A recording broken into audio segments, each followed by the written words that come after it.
I am the Tofu Golem. Please enjoy the video.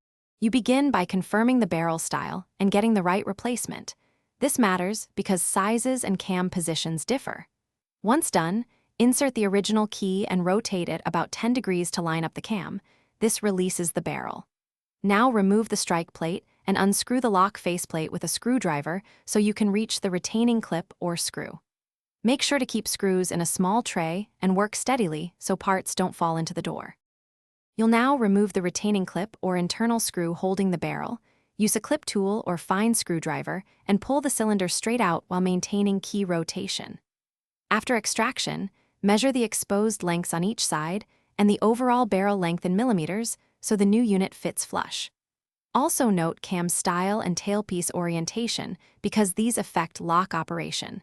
Photograph the old barrel for reference. These details prevent buying the wrong replacement and avoid rework once you install the new barrel. You insert the new barrel with the key turned to the same angle used for removal, seat it fully, and reattach the retaining clip or screw. Once secured, reassemble the faceplate and strike plate, then test the lock 5 to 10 times both directions and with the door latched to confirm smooth operation. If the key binds or won't turn, make sure screws aren't over-tightened. Loosen slightly, realign the faceplate, or adjust the backset until the cam engages cleanly. Thanks for watching. Consider subscribing if we helped you today.